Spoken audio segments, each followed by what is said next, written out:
Great. Thank you so much, everyone, for joining us for another edition of Telehealth Failures and Secrets to Success. And this week, we have a personal treat for you, Marilyn. And she's just like a phenomenally successful entrepreneur, business executive. So a lot of her friends call her the Rachel Ray of healthcare.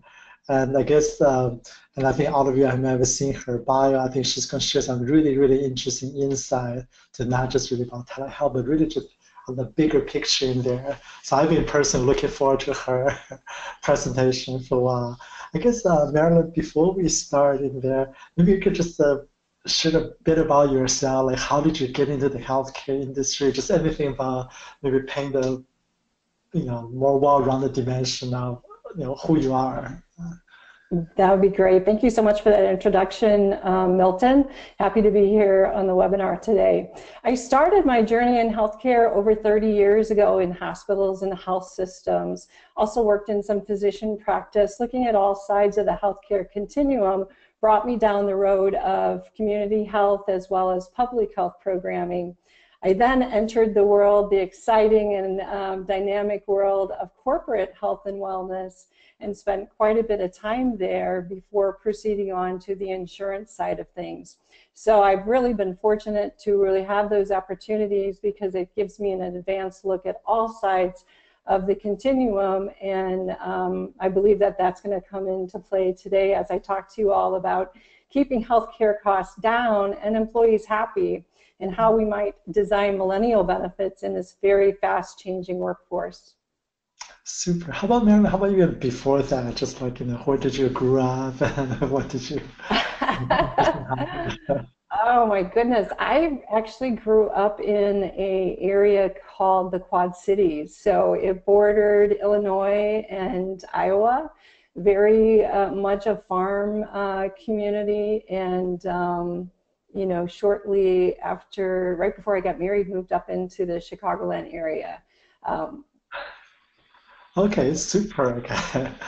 I guess what we'll do is maybe Marilyn, if you could just share with us, like a couple of slides, just share some of your thoughts on this. Then after that, we just open up to the audience. We just have a conversation. That sounds great. Thank you, Milton.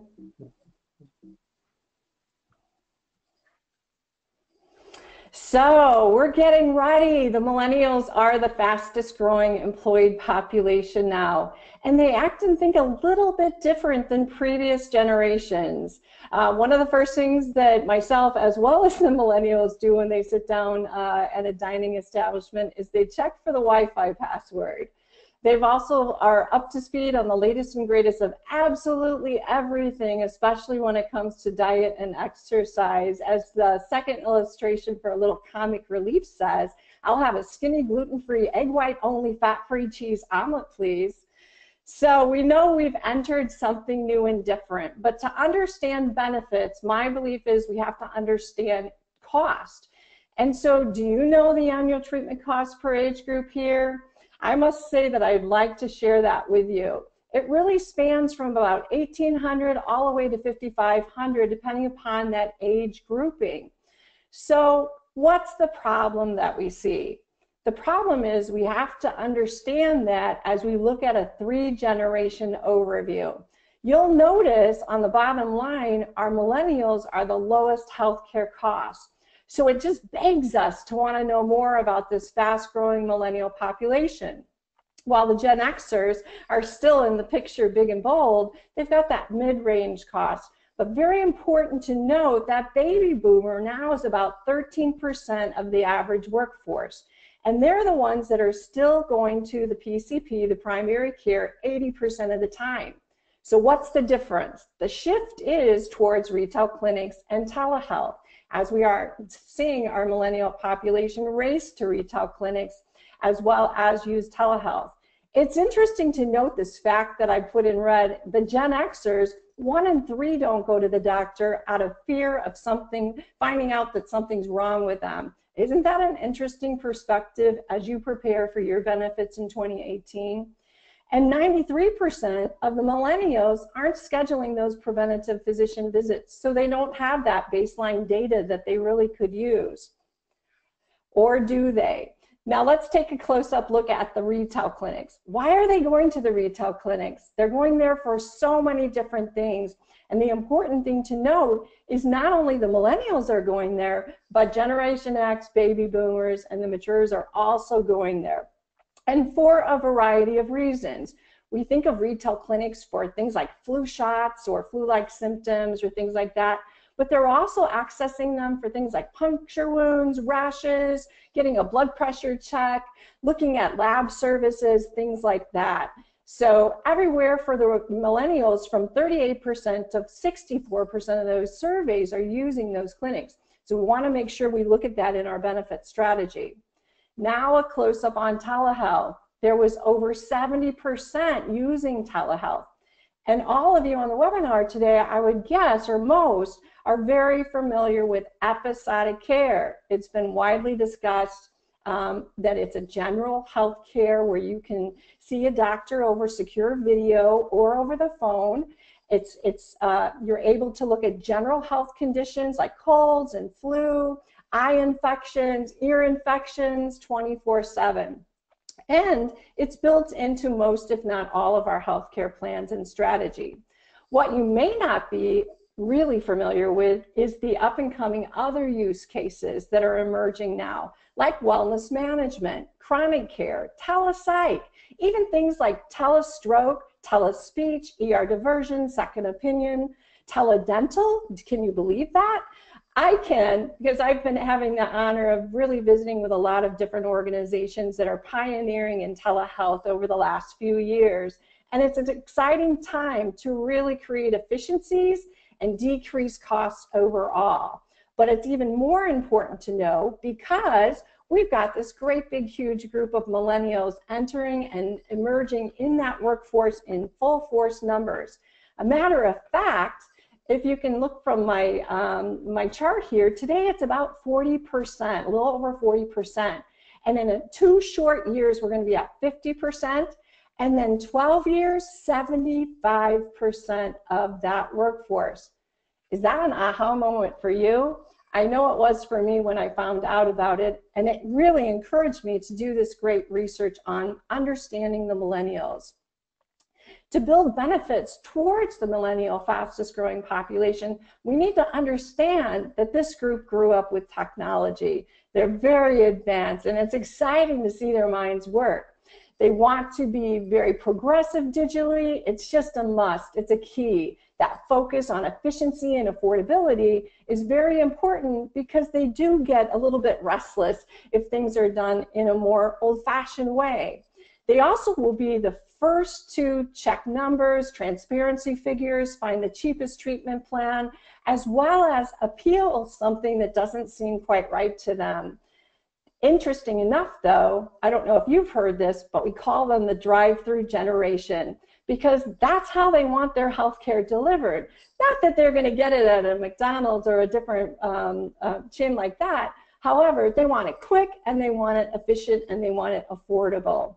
They don't see a doctor all that often. It's actually less than once a year, and they do prefer seeing them virtually.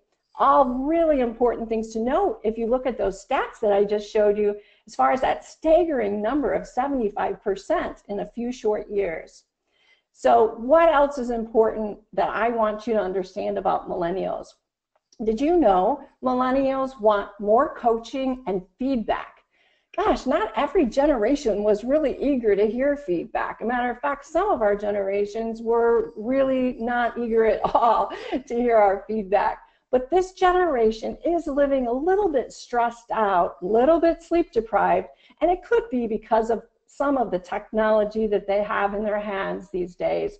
But they also are taking some chances with some of the gaps in care and the education that they lack, but they do love to do as much research as possible all over the internet. So we want to make sure our sources are the right sources. They do rely on their social life with social media, and they'll use that to research healthcare. They feel the same about exercise and fitness as we felt in past generations about the ability for an antibiotic to cure an infection. It's that close to heart to them. And the focus is more on that day-to-day usage of health and wellness and lifestyle choices, leading to a long-term payoff for them. I love the millennial population. They have the highest education of past generations, so they've got endless amounts of ideas to use in our organizations. It also is a very diverse, minority diverse generation. So we're seeing all sorts of new opportunities as we look at the millennial generation. But how can we take all this great information and put it into our conversations about how we can create new benefit strategies and a new healthcare system? And what's the big problem? I've identified, Milton, the biggest problem is that our current healthcare system was built for that estimated 13% of the workforce. It's the highest cost, but also the lowest percent now of the workforce. So I'm encouraging everyone to look at a new healthcare system and benefit strategy that's more focused towards that fastest growing employee population, while still meeting the needs, the important and the very valuable needs of our aging workforce. It's very important that we change our focus as well as reverse our status quo. Now, this time of year and throughout our lives, we've probably seen a few Charlie Brown cartoons. And in this particular one, Lucy says, "The doctor is out." So what does that mean to us? The doctor is out. Wait a second. All the generations past wanted to see the doctor in person. Now we've got that focus, that high focus on digital efficiencies and affordability. So that when we look at our plans, when we look at our incentive strategies, when we look at our copays and our deductibles, focusing all of that towards this new generation of millennials that's coming up for digital efficiencies and affordabilities is going to be very important. And Milton, alternative care models is the way to go because only a few % are using traditional models. Very important that we look at different types of incentives towards those alternative care models. Now, when we look at technology, latest and greatest is at the top of the list. So do an audit on all your providers and all your benefit providers. Look at all the different platforms and say, is this too much? Is this a little bit old and aging? Do I even want to use it? And if the answer is no, it might be time to look at some new opportunities, some new partners. But it's a great time to do that reversing of the status quo. So often we hear from many of those that I speak with on a day-to-day basis, well, I just want to do the same thing because it's kind of easier. I hate to say that, but it is just a little bit easier. And we've all said that for a little bit too long. So I encourage everybody to take a fresh look. And now I'm actually seeing that happen. And it's very exciting to see people get engaged in that conversation again as far as these best-in-class benefits. Now, if the benefits have adopted connected care, that's going to meet the needs of the millennials quite well because they're all about connected care devices and wearables. So they'll think you're speaking their language and they'll be so excited that you're also immersed in that as well.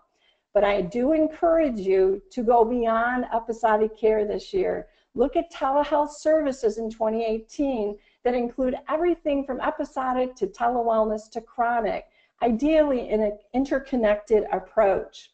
Knowledge is power. I've got a quick focus on employers and then a quick focus on our physician population that are on the webinar today. But employers, it has to be easy. If you've got to go to too many different logins and too many benefit providers, the millennials are going to shut the door and find something that works for them. They also will delay and avoid, and this is really important, delaying and avoiding treatment is something that they would do to avoid that cost. However, they're not understanding that that may have an even larger significant impact and a larger cost because they did delay or avoid. Now, they are very, very good at self-treating at home and getting advice from many different trusted sources, including physicians and including other healthcare advocates, nurses, other people that they respect, and a lot of information online. Dr. Google, we call it. Millennials cite affordability as #1 in picking their healthcare plans. So look at your plans that you've got going for this year and your plans for the future. Is that going to meet, which one is the millennials going to pick? And is that going to work very well for them? Millennials struggle with decisions too. I've stated it here, and you know, it's one of those things that there's so much information out there now. So all that information coming at you on a day-to-day basis kind of brings a paralysis of analysis. So if we limit the choices, if we take down the number of benefit providers and we consolidate them into an easy-to-use system, app, or platform, that's going to get widely used. If there's too much, we might not pick anything. Now, from the physicians, because I know we have a lot of physicians, all is exciting and new because we've got faster payment options. We can get paid faster. We just have to make sure that we're doing that electronically in our practices. These millennials, they love conversation. They want to have conversation with their physicians. That's what the surveys are saying. But they also want to commute electronically versus face-to-face. So that virtual practice is going to be very important, and kind of creating that retail clinic feel in your practice, I think, is a really good opportunity for you to relook at practice management. Engaging that patient with a patient engagement EHR platform is going to be necessary. They want to talk to you through that platform. And using mobile devices to engage those patients.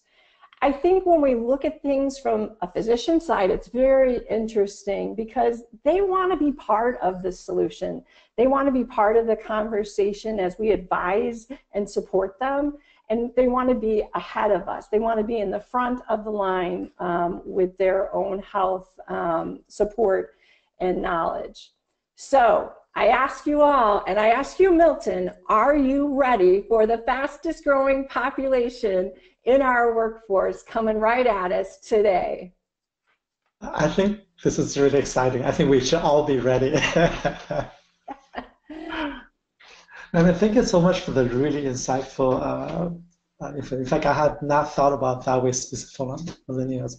Again, Marilyn, can you share with us, like, in terms of health as we age, like, how do you, maybe you could even describe a bit about your company and how does, from your company, are you creating solution sets for these sort of millennials?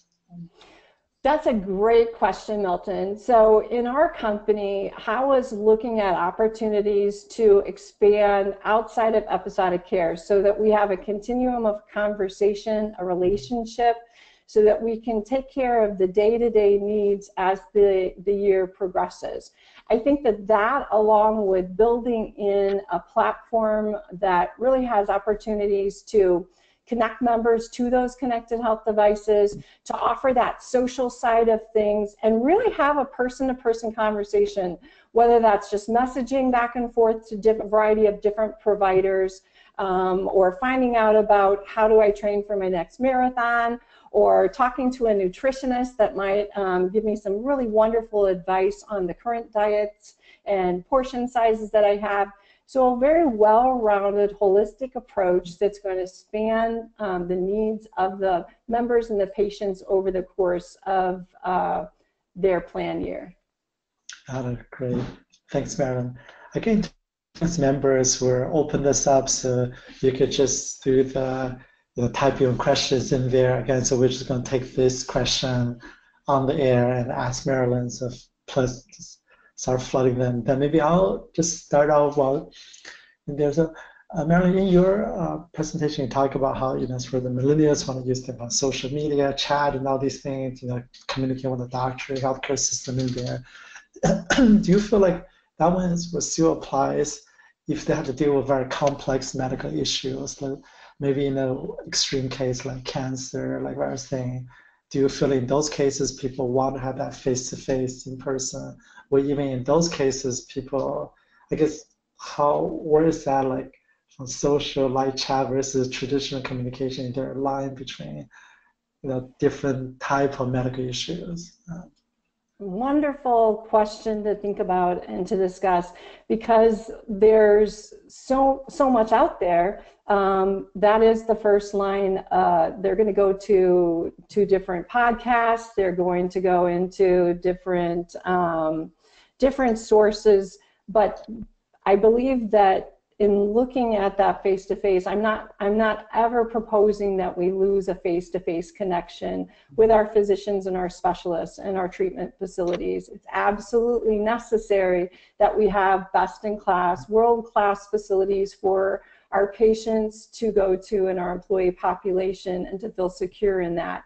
However, when they go, because they are the most highly educated generation of all times, they want to be well informed. So they will come and do their research, is what the research shows. So they're going to come with a lot of different information that they've already sourced from a variety of from a variety of people and advisors and online communications. And what some of the research that I read was really giving some advice to the physicians is embrace it. Don't get turned off to that, because I think in the past, when it was a little bit easier to get frustrated as a physician or a healthcare provider because so much was coming at you and you wanted to really just present something different, embrace it is what they're saying, and use that as the basis of the additional conversation that you're going to have, to validate that you understand that they did this research, and to validate there is a lot of information on that chronic health care topic. But then use that within your practice and within your conversation and within your practice protocols to then move the patient to where that patient needs to go for your treatment plan. Got it. Okay, I appreciate the answer. Thank you, Matt. So we have a question from the audience, Maureen. So she's asking, so how do you suggest a local startup telemedicine company to get in front of these or benefit coordinators to let them know, that we're sort of here to care for the employees? I think that great to exhibit where the HR and benefits directors are, get in front of them so that you can be part of their ongoing annual meetings and conferences. That's a great start, just to meet and greet.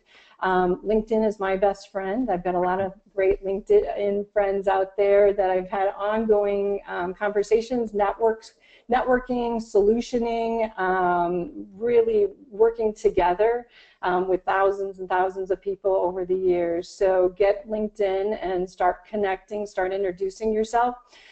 When we started HAWA, we actually went to some of our favorite friends out there on LinkedIn and invited them to some focus groups to ask them what they wanted, to ask them what their populations needed, to ask them what they don't want. So we had a lot of intel as we started to grow the company, and that, I think, went a long way with our clients and members. We continue to ask too, Milton. Milton, I'm asking every day, as you know. That makes sense. And it continues to change. It continues to change. And you were probably one of the best friends that I've had that have said, Marilyn, if you're not changing daily, it's not going to work. So not that we're going to be developing things every day and have a new development push, because you just can't do that. You don't want to do that. But you do want to look at things daily, because things are changing rapidly. And if you don't look at things daily, you will be left behind. Makes sense. How about in terms of like my hunch is like really just for the startup, just like selling to these benefits, really tough. Is there like specific conferences you would recommend people to go attend, or where's the best place to even meet all these like benefits? Through the years, I've been fortunate to probably be at some of the leading conferences. We're headed to the Midwest Business Group on Health, and want to take a shout out to them and the National Business Group on Health. Some of these types of groups, as well as HR and benefits, annual conferences are held locally, and I'd be happy to talk to anybody one-on-one about it and suggest some, because there are just so many that I wouldn't want to miss any. But they're done locally as well as nationally. So start off locally and then move into the national arena. As a startup, you just, typically you don't have the funding to be at every conference or to walk away from your startup to take the time to do all of that. But unfortunately, if you don't have the time to do these types of conversations, you're not going to move past the startup. Yeah, and also for the audience members, Marilyn talked about your LinkedIn. I actually agree with her. So LinkedIn really is your best friend in terms of finding sales contacts and develop relationship. It's one of my personal. The channel works really effectively. In fact, I think it's the ROI is much better than like in trade shows, all these different things. We have a question from the audience, Shireen. So she said, what does it take to get ready on the physician's part? What does it take to get ready on the physician part? You know, there's probably more research out there on the physician side than there is on the employer side as far as getting ready for the fastest growing population. And as I mentioned, the physician, you have to be mobilely ready. You have to understand that the millennials not seeking a primary care relationship isn't because they don't want to have a relationship, it's because they have the need for speed. So if there is a way to cross-reference in your practice both virtual care as well as more traditional care, and you're kind of going hand in hand with that relationship, that's going to meet the needs of the millennial much, much better if they're having ongoing conversations with you. I know a lot of millennials, there's so many different HRs out there that they're trying to talk to their doctors, but the doctors aren't responding in a timely fashion. So they just stop trying to talk, because if they don't get that fast communication, or if like a week goes by, they're just going to stop talking. So to your turnaround on those types of conversation, making sure your office, your whole practice is prepared. There was something that I read in one of the articles that was even talking about the receptionist that's answering the phone to take those appointments, and how important it is for that person to be, you know, very cheery and embracing and really welcoming to bring that patient into the door. And if there's something to be done in between that appointment scheduling and the actual appointment time, and you can do that digitally, that's going to hold them over. So have a patient engagement strategy and plan, because especially if we're talking about a specialist, for example, rheumatology, I'm hearing some stats out there that it might take about a month time period to see a rheumatologist.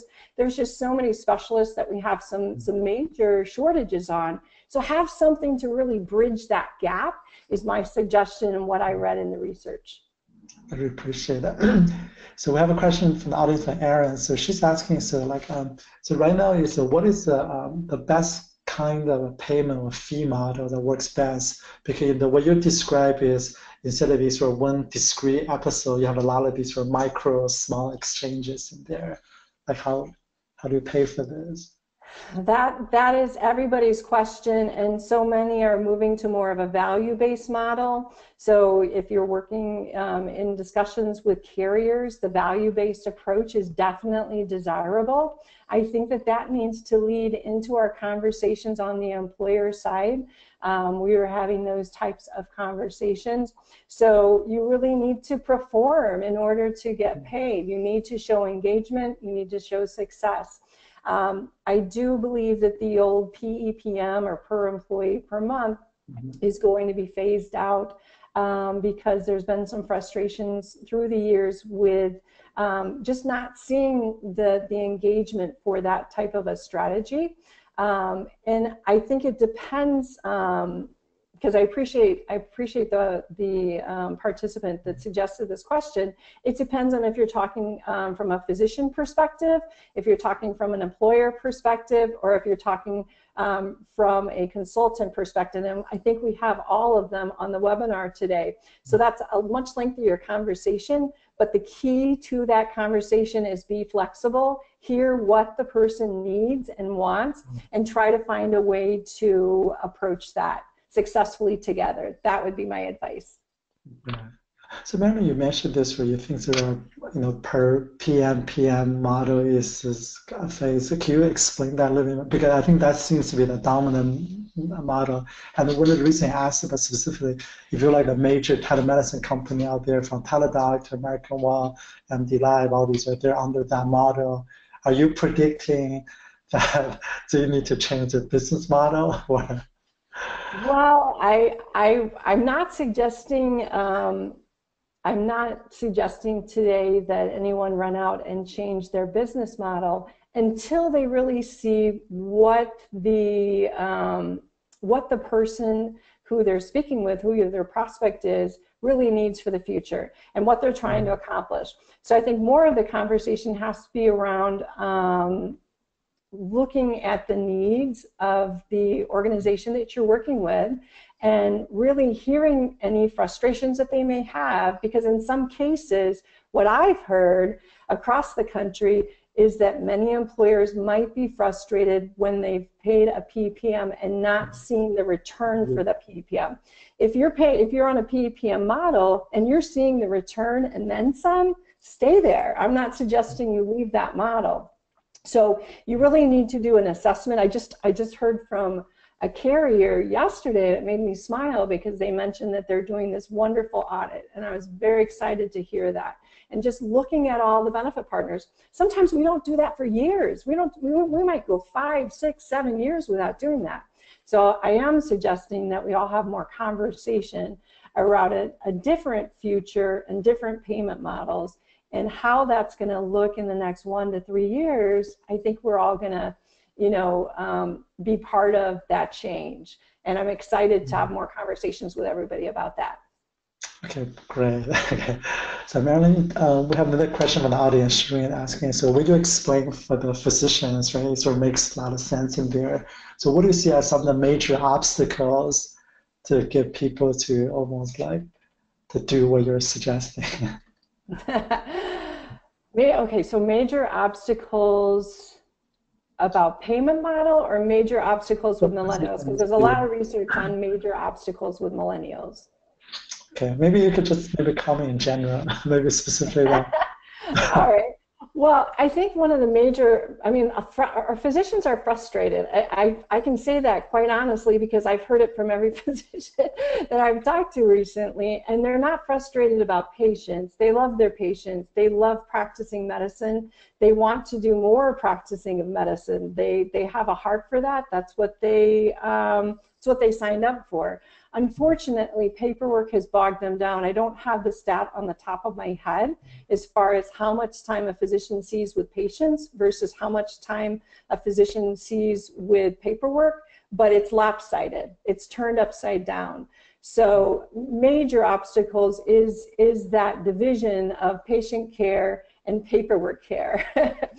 And we all need to tackle that because we need our physicians. We desperately need our physicians and our specialists, and we need more of them, and we need more joining as new physicians. We want to encourage that. But some are not as willing to put up with some of the things that other physicians have put up with in the past. So I think transforming and doing more things digitally is definitely the wave of the future and will essentially, at some point, cut down on that paperwork. I think as conversations continue with carriers and looking at our networks, that's going to bring forth some additional solutions to cut down, hopefully, on some of that paperwork. Innovation has to transform that to release the physicians from that so that they can go back to what they're great at, what they went to school for, and that's patient care. They enjoy working with patients, virtually. That's something that's really fun for them, so we want to do more of that. That will clear their schedule more because it fills the gaps in between those patient appointments. They can bop right over to a virtual care call, take care of that, and then get back into an in-person visit if they need to, or they can arrange their patient practice so that they have certain days for their telehealth and certain days for their in-person. I also see a day, Milton, my big idea. I see a day where we have just strictly telehealth physicians that are doing just telehealth and complemented by our in-person physician visits and our specialists. So I think some of our newer physicians that are coming out of med school are going to look at things a little bit differently and want a different lifestyle to match that whole need of the millennials, because you know what? They're part of the millennial group that's growing up, our new physicians, and we want to support and embrace them. Nice. Yeah.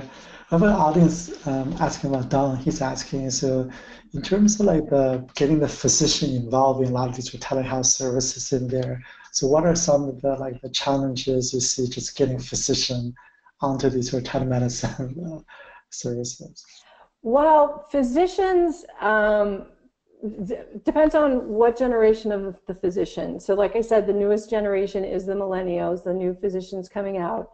But as some of the Gen Xer physicians, I'll say, or baby boomer physicians, they didn't grow up with technology. So one of their biggest barriers is technology. They love technology, they really do, but some of them aren't used to all of the complexities of some of the platforms out there. And so there's barriers and frustrations to using technology. So it's our job, Milton, you and I and all of us innovators out there, to build things that are very easy to use. That easy button is key. You know, go, here we are, you're on, you're live. And then have it so that it is all automated, and I'm not going to have all that back-end paperwork. You know, I lived through the days, believe it or not, that we had paper charts, and there are still some hospitals and health systems, believe it or not, that still have backup paper charts. Mm-hmm. So we need to evolve a little bit farther than that, and it's going to take everybody in the healthcare continuum to help us get there, but we're on our way, and we are getting ready. Got it. So in terms of the audience members, in fact, we actually have some formula how do you just go to what Marilyn says, like in terms of like ease of use, there's some simple metric you can use to quantify a particular user interface. And feel free to ask us offline, we can share some of our thoughts. Our next audience question from Agent asking is, how do you see some of the regulations, the laws, like adapting to telehealth, and then also on top of that, how does the company even keep track of all these just like, the different laws, states, regulations, like how do you even just make sure you're actually up to date on everything? Trusted advisors and partners are key to this industry right now. So you don't have to, everybody on this phone can simply not be an expert at everything. We all have relationships and support that we leverage, and that's key to the startups. I know we've got some startups on this call. I'm all excited about the startups because I walked that journey. And so it's really key to know some trusted advisors in that space. One of the last events that I was at with you, Milton, you had and I can't think of the gentleman's name right off the top of my head, but he gave such a wonderful, wonderful presentation on some of the rules and regs, and I look to those that are keeping up with it on a day-to-day basis because it's moving fast, and so it's something that you need to have some trusted advisors for. That's a great feedback. Yeah, in our shows we have interview with some attorneys on this one. So again, like Marilyn says, sometimes you as a physician, it's just impossible to keep track of it. It's just talk to a good lawyer in some sense. Again, the good news is I think it's often you don't need to pay lawyers yourself, spend a lot of money on this. In there, this could get very expensive. So there are a lot of free resources where Robert and I could tune in and get up to date on this. Yeah, he has a great website with a lot of really helpful resources if you want to give some the members follow up on that one. I was really impressed by that. Yeah, super. So we have our next audience question from Rohan. He's asking, how do you see the health saving account, the HSAs, so evolving into a broader platform for consumer spending? Good question.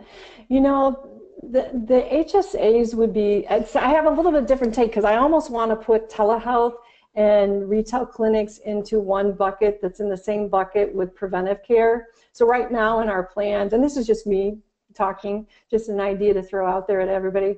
Right now, preventive care for children and families in our employer setting is usually paid outside of copay and deductible, so it encourages people to use it, right? Because we want people to use it. We want people to be proactive versus reactive.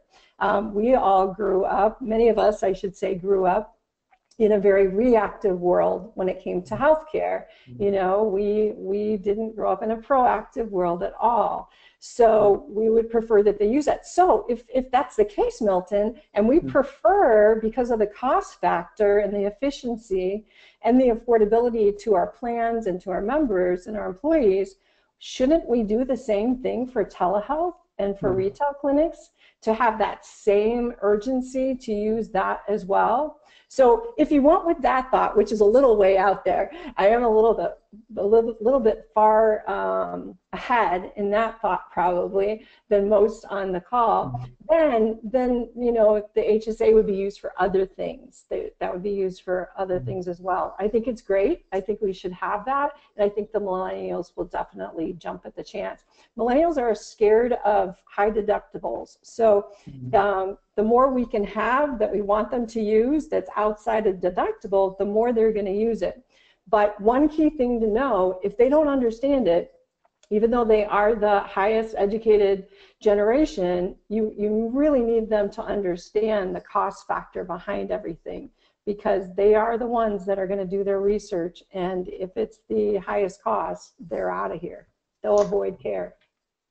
So again, in terms of HSAs, is there any limitations in terms of how you can use this? Could you kind of designing health plans where work you just really think this is just a bucket of cash you can sort of use on anything? No, it's definitely not a bucket of cash, and there are definitely limitations, and depending upon the type of employer or the type of plans.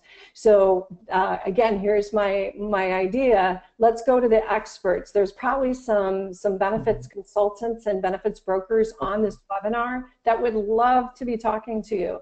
And if you're not having those conversations, I encourage you to have those conversations. My goal today was really to explore millennials, knowing that it's the fastest growing population. And in doing that, I myself and our team will start doing some things differently as well. However, I also want you to go back to your trusted resources, go back to your brokers, go back to your consultants and say, hey, I just learned some really exciting information that I had no idea. In a couple of years, 75% of my workforce might be millennials. And I had no idea the differences between millennials and my previous generations of my workforce. And have that conversation with them, because those consultants do have a lot of additional research as it applies to the benefits. And they know your population the best because they've been in conversation with you about it. You've got to look at your stats. You've got to look at your reports from the last 3 to 5 years and know that things are changing. I think one of the most exciting, let me see here, one of the most exciting slides is at the beginning here, and that's the fact that this population off to the left is the lowest cost group, and that cost group is joining our workforce in large numbers. So we want to keep them healthy. It's absolutely imperative that we make great decisions now. And so have that conversation with your leadership team, with your brokers and your consultants, with your carriers, and really look for a new solution for tomorrow together. I'd love to be part of that conversation as well. But everybody's very unique and different, and we need to acknowledge that. Got it. Okay. Appreciate that. Thank you so much. In terms of, by the way, do you feel like from a practical perspective, as a startup or a small company, to create focus specifically on the millennials, do you feel that's actually viable, or versus a customer, they say, okay, yes, millennials is important, but my key cost is this other piece. You really need to give me a complete solution. You absolutely have to have a complete solution.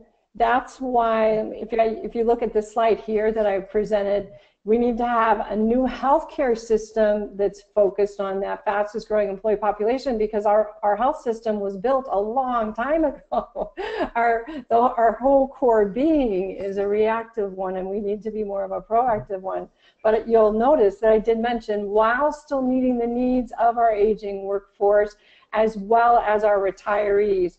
I have such a heart for the aging population. I even built it into our company name, Health as We Age, and that spans the continuum of birth through our last breath. And it's the aging generation that I have a great passion for. So when I was asked to present today, and I was asked to present on millennials, I was so excited, because everybody always asks me about the opposite end of the spectrum, but we absolutely have to look at the entire age span, and looking at our aging workforce and our retirees is critical to success. So thank you for asking me that question. That was what I didn't want to have mislead anybody by.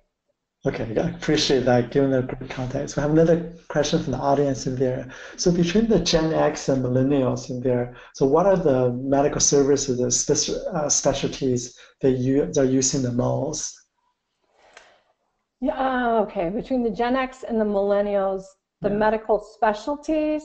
Yeah, so like what are the medical services? Is it like behavioral health, depression? Is it like Oh preventative? my goodness. What are the, like, I think telepsych and telebehavioral is on the rise for all generations. I just spoke to somebody the other day that was asking me some questions about that. And we've been at several conferences lately where we've seen such a significant cost difference for tele-addiction programs, telepsych, telebehavioral health.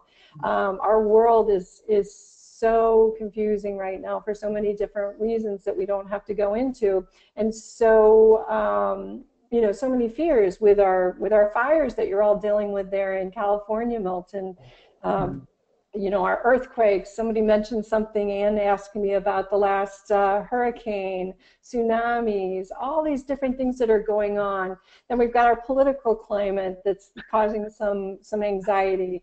Then we have healthcare and the unknowns of what's going on here. I don't understand what I can do and what I can't do.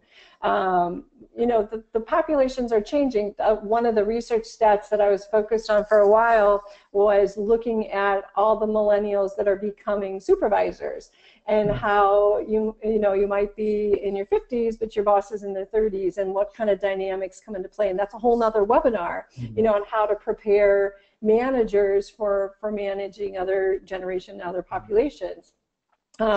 So there's lots to be said about that, but I don't have any specific stats, and I wouldn't want to misquote anything, but I do know that looking at telebehavioral services, telepsych, things like that, is well embraced by telehealth, and people are very comfortable using that. They're definitely using it from the millennials as well as the Gen Xers for their episodic care needs. They love anything to do with health and wellness and lifestyle management and engagement, you know, from a telehealth perspective. And our mobile apps are everything to us. But as far as other specialty, that I think there needs to be a lot more research done on that. I think there's that's not something that I came across in my research. Sure. Okay. So I will say, if you do find some interesting research, feel free to share with us. We'll post on our blog to people Yes. get the addition. Again, we have another follow-up question from physician for audiences. Like, so given that the you know, these millennials are embracing telemedicine, all these things, is it now for a physician, is it feasible for them to do almost like offer telemedicine only practice? I mean, for a physician to give up their physical just to go pure telemedicine? You know, what do you think, Milton? I want to know what you think about that. Then I'll tell you what I think. What do you think? I'm not sure, to be honest. The reason that I think I'm not sure is, like, if you read the newspaper, all these things, it seems like everyone's doing telemedicine, but we know across the board the actual adoption is still very low in there. So my hunch is, if you're doing something like a behavioral health, mental health, my hunch is you could do a full practice doing pure. But outside of that, I'm still worried a little bit that you might have been sort of not making enough money as a physician. Right, right. Yeah, it's one of those things that I think it's a physician's dream right now. It's in that dream bubble because it's really a great way to practice medicine. It's a different way, but I also believe we also need physicians in person in many cases, and I want to keep my physicians in person when we need them. And in many cases, we do need them in person for our physical care needs. So it has to be a blend. I think it always has to be a blend of our virtual care and our physical care. But I've got a wonderful mentor, someone who's mentoring me right now, and we've had some great conversations. And in those conversations, he and I both feel that the physical care is going to be augmented by the digital care. Yeah. So digital care first, augmented by the physical care. And that's what I believe. I think that it's moving in that direction. It's going to still take a long time to get there. How long it takes is going to really depend on other decisions. It's going to depend on rules and regulations. It's going to depend on reducing the fee schedule barriers that we currently have. Yeah. But there's some giant steps forward, and we have to recognize those and keep this conversation going. Got it. Okay. I guess, Marilyn, as we're coming to the end of the hour, isn't there, there's all these sort of course, craziness debates on the Capitol, on the ACA, and the various things, like whether it's Trump care, Obama, all these things. Like, what's your personal, maybe some of your prediction in the next few years in terms of, like, what do you think will happen? Well, I actually am way out there, and I think that telehealth services, everything from wellness to episodic to chronic care, will become a essential and main benefit for all Americans. I want to see that as a benefit that's sponsored and paid, government funded, and all other healthcare services built on top of that. That's what I'd like to see, and I do think that we will see that. That will eliminate a lot of barriers to access. It will also increase that interest that you just talked about some physicians going into telehealth only practices, especially if it's supported from a government payment model. I think we saw some really great strides, didn't we, this year from the VA, looking at reducing some of the barriers, state-by-state barriers, as far as physicians. And I think that that's the next step in leading down that road.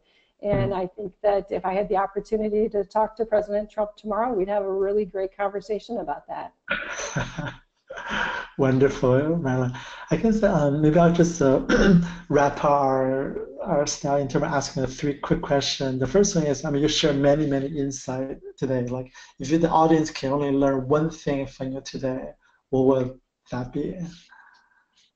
Keep moving forward. Don't stay stuck in the past. The past repeating itself will not change our tomorrows.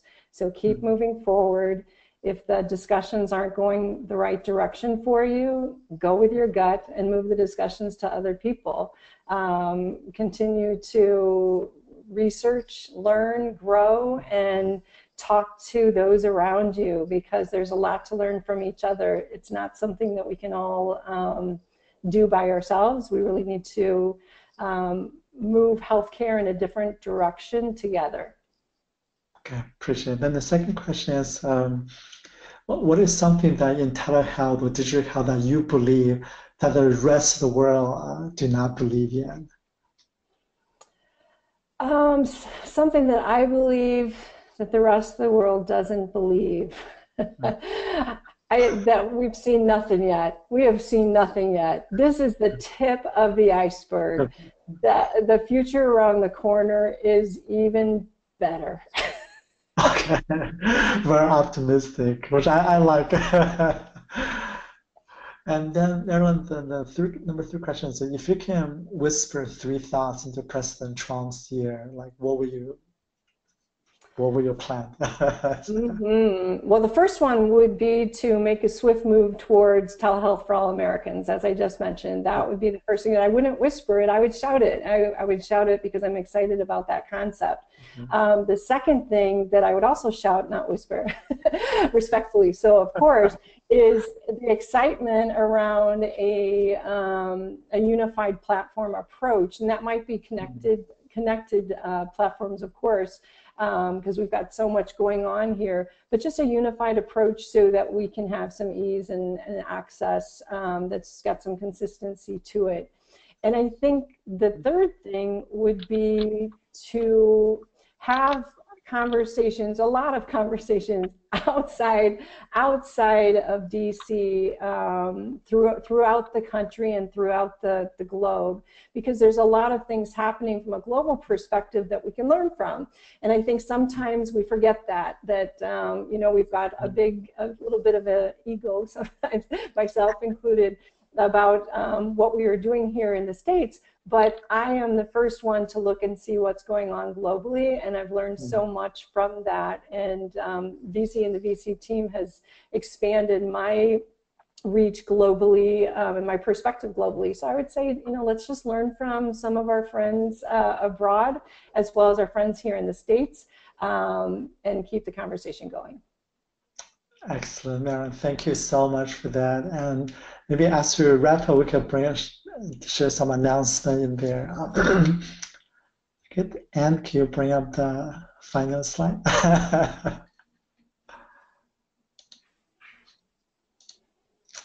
Great. Okay. Thank you so much again. So, so just like some final closing thoughts is, we actually, and can you share that again?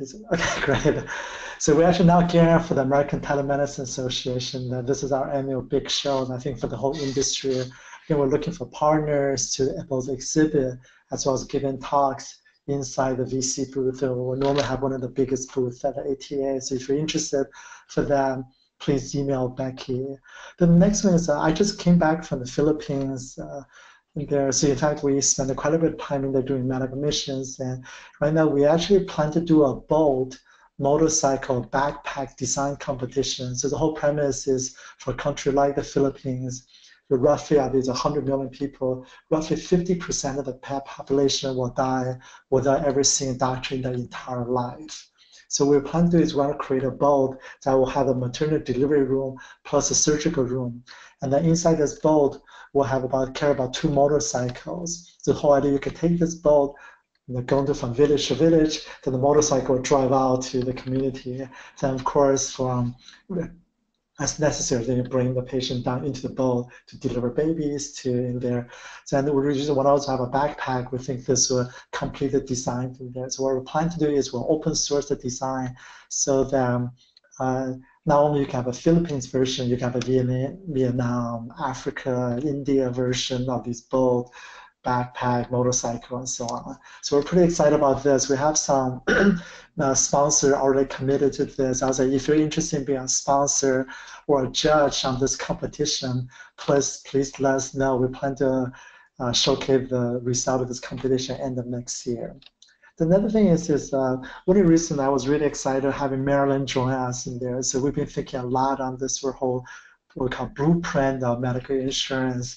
So again, Marilyn is a thought leader in this space. I will encourage all the audience members, you have any questions, please reach out to her. She's just like not only a successful executive, but she's just really a wonderful person. I think you can really enjoy just working with her. So what we plan to do is we want to write this blueprint. So if you're interested to work with us to write this, definitely let us know.